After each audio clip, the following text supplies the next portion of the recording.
Welcome to Spain and welcome to my top 10 things to see and do. We have just spent 2 weeks travelling around the flamboyant, beautiful and colourful Spain, with trains and internal flights taking us around the country.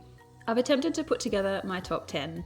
However, big disclaimer, it's virtually impossible to limit all of my favourite Spain experiences to just 10, so you'll have to forgive me because I've cheated a bit and added a couple of bonus options in this video. Some of these favourite experiences are in bustling urban city centres, some are in the same city, some require an adventurous spirit, and some are rural and remote. Nevertheless, this is my best attempt to sum up our incredible trip. Definitely consider adding them to your Spain bucket list. Here we go!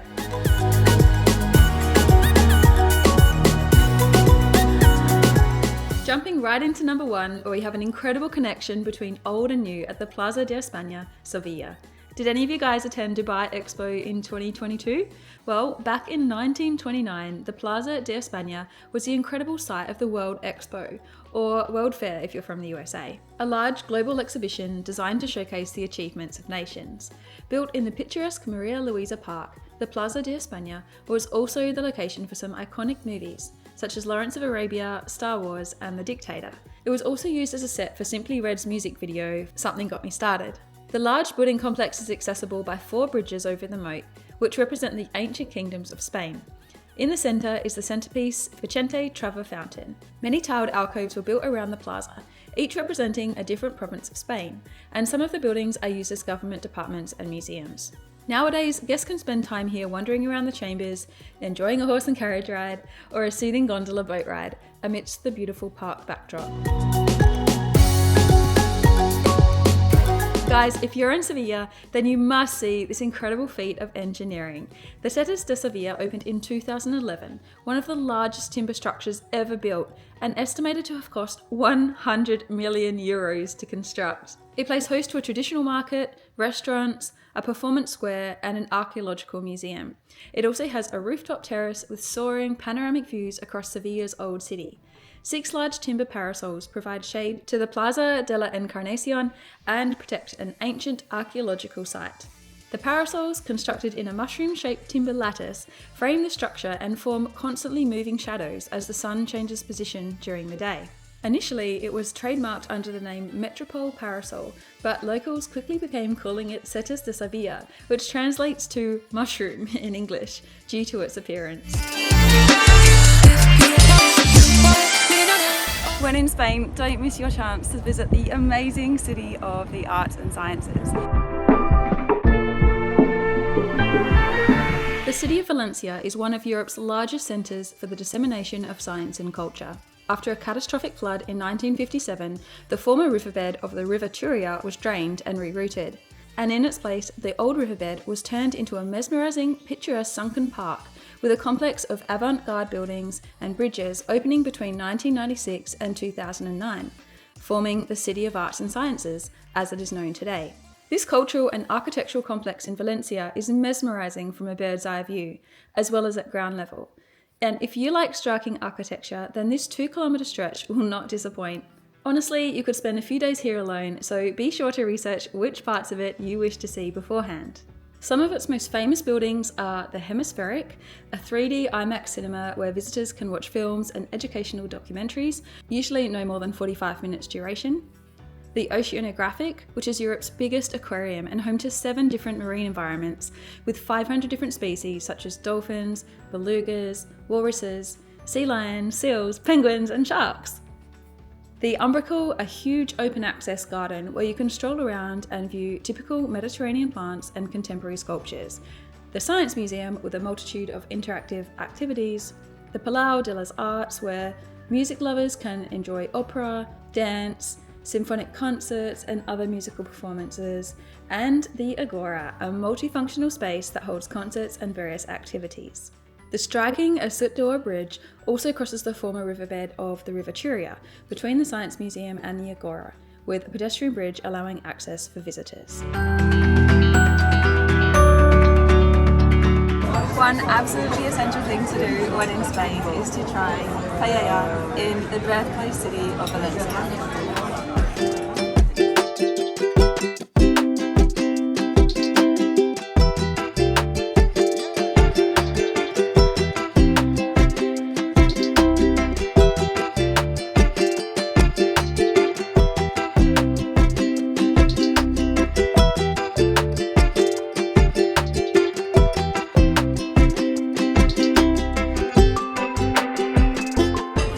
Spanish must is of course a glass of sangria. You won't go past many places in Spain without being offered this red wine based drink, which is so refreshing, super delicious, and this time comes with a large adornment of apple. So be sure to try it, it's absolutely delicious and you simply can't go wrong on a hot day with a glass of sangria. It also goes without saying that Spanish tapas is a must-do in this colourful country. Cafes and restaurants across Spain will serve bite-sized plates that are designed to be shared, so you and your friends can compare your favourites. Common tapas plates include mixed olives, meatballs, croquettes, chorizo, garlic shrimp and fried baby squid. I could not get enough of it. Let's tuck in. Coming in as another top 10 in my best of in Spain is the Caminito del Rey trek, which is in the Malaga province in southern Spain. Simply unreal, traversing around cliff faces 100 metres up in the air on a path that is only 1 metre wide. This hair-raising adventure on the side of a mountain will have you questioning the brilliance of human advances in engineering whilst revelling in the beauty of nature. This hike has been listed as the most dangerous in the world after a few very sad deaths in the late 1990s and early 2000s. If you'd like to see my video on this hike, I'll place a link on the screen. We ask our official guide if its claim to fame is true. What does he say? Is it really the most dangerous? Click on the link if you want to find out. For those of you keen to experience this hike in a more luxury way, then consider staying at La Garganta, a boutique hotel where most tours to the Caminito del Rey begin and end. You simply can't go wrong with a pool nested in the side of a mountain overlooking the gorge. They also provide fantastic bathtubs for that post-hike relaxation. One thing the Andalusia region in Spain is so well known for is these tiny castles that are accessible just by rolling up in a car and walking inside. It's free of charge and it does rely on you having your own car. So we've got a rental car for 5 days in the southern region of Spain. We're having a look around and we're on our way to Ronda, but we've just stopped by in this beautiful little castle. So if you have the opportunity and the flexibility of your own car, be sure to stop by on the many little roadside spots where you can explore these beautiful old castles. With a little bit of courage, it's also possible to climb to the very top of the castle and into some of the turrets, which have got some amazing views across the Spanish countryside.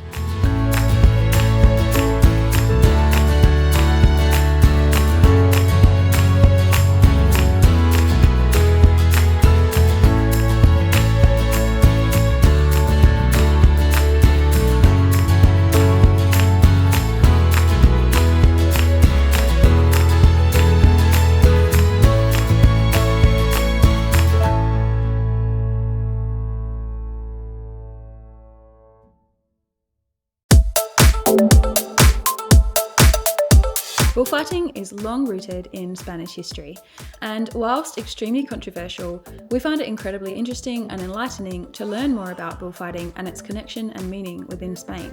There are bullfighting rings throughout the country, and many remain operational. We visited the rings at Seville and also in Ronda. La Maestranza, the bullfighting ring in Seville, is considered the mecca of bullfighting, not only because of its history and tradition, but also because the public is considered one of the most expert and unforgiving of the world. Here we are in the bull ring, and as you can see there are 2 tiers for spectators, a lower and an upper. Being in the ring, I guess, gives you a feeling of the excitement and drama that must occur when the action is happening.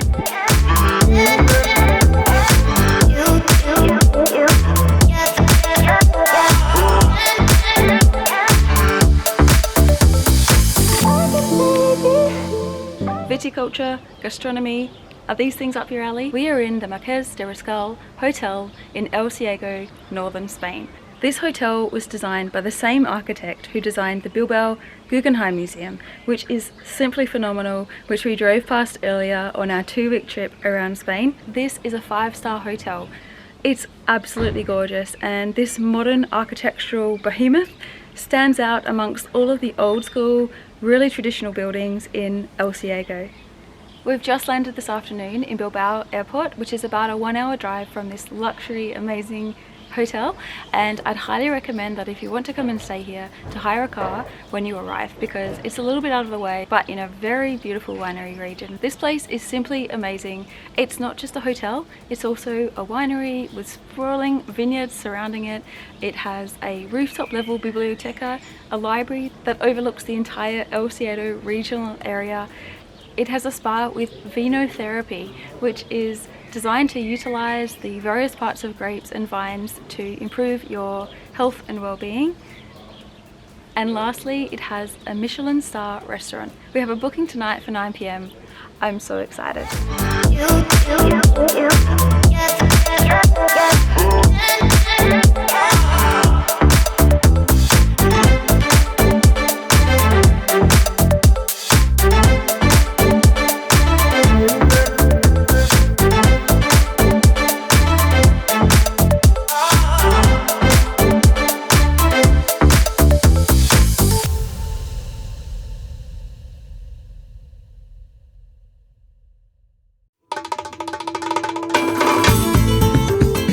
One of my other absolute recommended top 10 in Spain is the Puente Nuevo bridge in Ronda. It splits the old and new parts of Ronda town, and it was reconstructed in the 1700s after it collapsed from its original construction in the 15th century.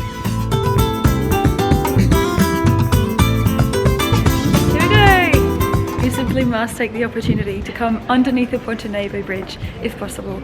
It's €250, so it's pretty cheap to get under here. And more than that, it just offers you another view to take in all of this gorgeous Spanish countryside. We are now actually inside the Puente Nuevo bridge, which is absolutely surreal after having seen it so many times from the outside. The original bridge collapsed and they've rebuilt this one in the 1700s. So we're feeling reasonably secure, but you just never know, I guess. One viewpoint we've really been looking forward to of the Puente Nuevo bridge is this one here from the base of the gorge. It's absolutely spectacular and you can just see the bridge rising up in front of you. I'd highly recommend, if you're in Ronda, to make the somewhat perilous trip down to the base into the gorge so that you can check out these views, which are simply remarkable.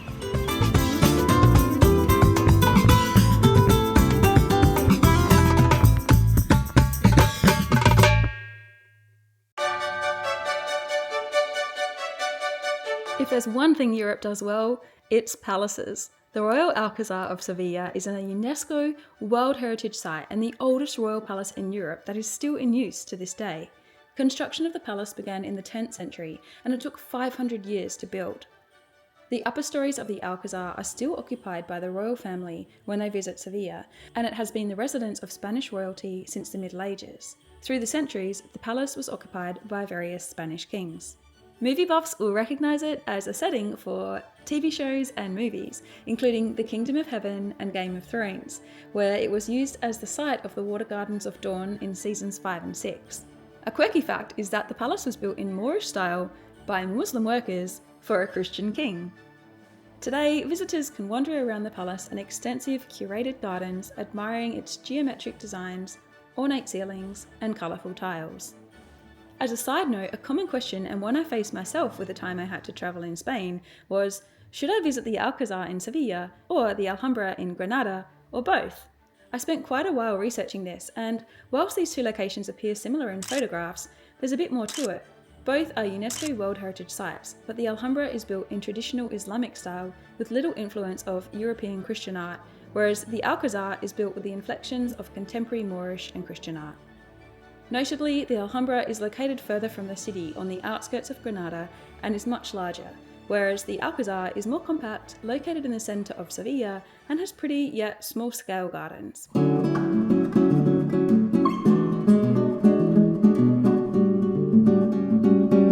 A skip-the-line ticket of the Alhambra costs about €61, while a skip-the-line ticket of Alcázar costs about €32. Both are excellent examples of southern Spain's historical heritage, and you can choose either depending on the city you're visiting and time in hand. Personally, I feel that one was enough for me. If you're into art, history and architecture, then you're going to find the Alcázar in Seville entirely fascinating. You'll learn more with a guide, but if you fancy a leisurely, peaceful stroll through manicured gardens and ancient buildings, then look no further than the Alcázar in Seville. After finishing at the Royal Alcázar in Seville, why not head right next door to the Seville Cathedral.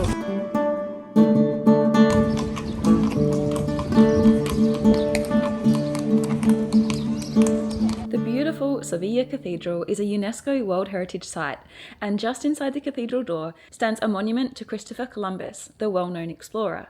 His tomb is held aloft by 4 allegorical figures representing the 4 kingdoms of Spain during Columbus's life: Castilla, Aragon, Navarre, and Leon. A little bit of online research actually provides some fascinating insights. Apparently, there is conjecture as to whether Christopher Columbus is really buried in Seville, or is he in the Dominican Republic, or both. Have a bit of an online Google, it's really quite interesting. Spend some time in the gorgeous cathedral, you will not regret it.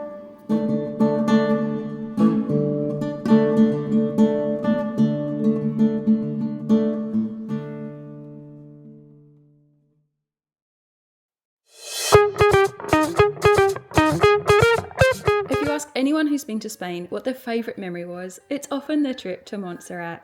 And so it was with my father when I asked him, and it certainly made my list for a reason. Montserrat is a multi-peaked mountain range near Barcelona in Catalonia, Spain. It is home to a spectacularly beautiful Benedictine monk mountain retreat about 1 hour northwest from Barcelona by train.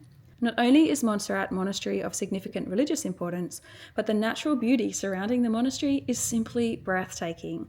If you enjoy walking, there are also some interesting walks through the mountains where you will experience some of the most unusual rock formations in the whole of Catalonia. You can take a funicular to the top of the mountain, and from there you can choose a number of different walks, all with impeccable views of the Catalonian countryside.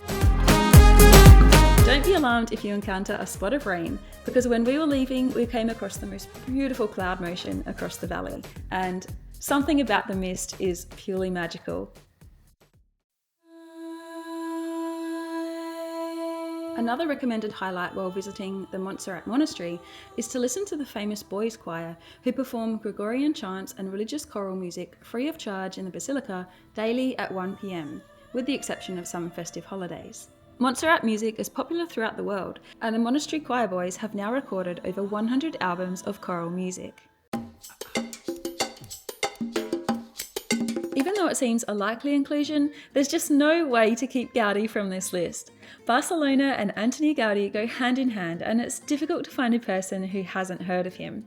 Gaudí was a Catalan architect and designer from Spain who is most well known for the still incomplete Sagrada Família church, an extremely modern basilica in the heart of Barcelona, which is the most visited monument in Spain. He had a highly individualized style, and his work was influenced by his passions in life: architecture, nature, and religion. He considered every detail of his creations, which he integrated into his architecture crafts such as ceramics, stained glass, wrought iron, and carpentry. Gaudí rarely drew detailed plans of his works, instead preferring to create them as 3-dimensional scale models and moulding the details as he conceived them, and these models are showcased in museums of some of his architectural creations. Besides Sagrada Família, Antoni Gaudí left his mark on the city and his era with masterpieces so amazing that you should ideally visit them all. My favourites were the Casa with its uniquely unusual facade, the Casa Batlló with its undulating roof representing the dragon killed by St. George, and the fabulous modernist garden of Barcelona, the Parc Güell. Interestingly, the Parc Güell was destined to become a garden city. This titanic project by Gaudí was never finished, and it remains today as it was at the time: 2 houses and the park. An extraordinary park, of course. You can't escape Gaudí in Barcelona, even if you try, but if you hear even a few stories about him, you won't want to. For at least one night on your trip in Spain, you simply must treat yourself to a stay in a rustic, charming boutique hotel like this one in Seville. Spanish accommodation is wide and varied, just as anywhere in the world, but the boutique hotels added a next-level charm with gorgeous tiled floors, mosaic decorations, attention to detail, intimate atmosphere, and carefully curated decor and furnishings that reflect the local culture and style. Each hotel has its own character, often housed in historic buildings or renovated spaces that showcase the country's architectural heritage, with many featuring unique amenities such as cozy lounges, rooftop terraces, or charming courtyards where guests can relax and unwind. You can expect a more personalised service by staff who are knowledgeable about the local area and can provide recommendations for hidden gems and off-the-beaten-path experiences. Whether located in a bustling city or a picturesque town, boutique hotels offer a retreat from the ordinary, allowing you to immerse yourself in the local culture and experience Spain in a truly authentic way. It certainly charmed the pants off of me, and I'm so glad that we stayed in some boutique hotels. Thanks for watching as always, guys. I really appreciate you. Please give this a like if you've enjoyed it, and I'll catch you in the next adventure if you press that subscribe button. See you then.